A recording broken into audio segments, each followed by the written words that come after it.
talk about the importance of really taking a respite for caregivers, because you see this on a day-to-day basis. Like, what practically might that look like for caregivers to take a break? Because it's probably different from non-caregivers where what a break might be to them. So what does that look like? To start, it's important for caregivers to practice sort of self-care, practice wellness, and what we call practicing it in a moment.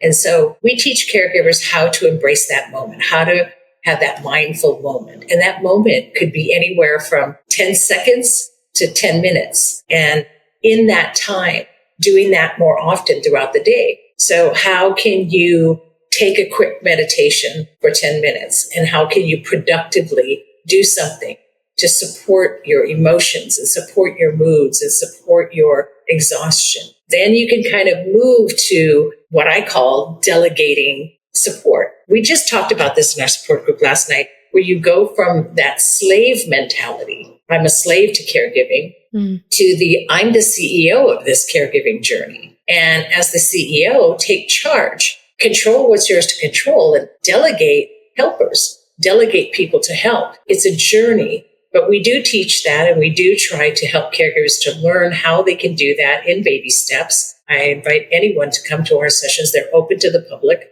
Are they virtual, Savy? They're all virtual. Everything's online. We've been online since we started. Savy, I like these mindful moments. It doesn't have to be 30 minutes, an hour, 2 hours, right? It can literally just be a minute, 30 seconds, whatever it is. In that even little amount of time, do you find that some of your caregivers are even using apps or technology to help them during those mindful moments? Yeah, there are a lot of great apps out there.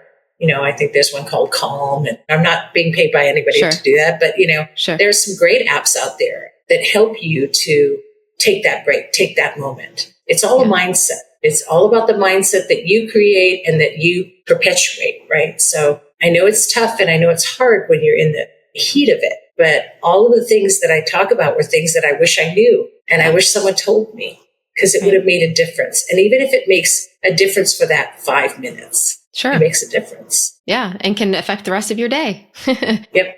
And the care recipient's day too, because if you're calmer and more patient and loving, then they're going to feel that, right? Versus if you're irritated and agitated and angry, they're going to feel that. And you'll look back with some great memories rather than the frustration.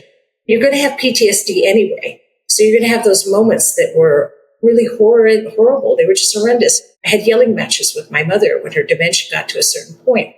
But I try to pull the memories when I sat and had tea with her, or when we sang songs, or when the times were good. And so if you have more of those memories than the bad memories, then that'll be a better way to heal.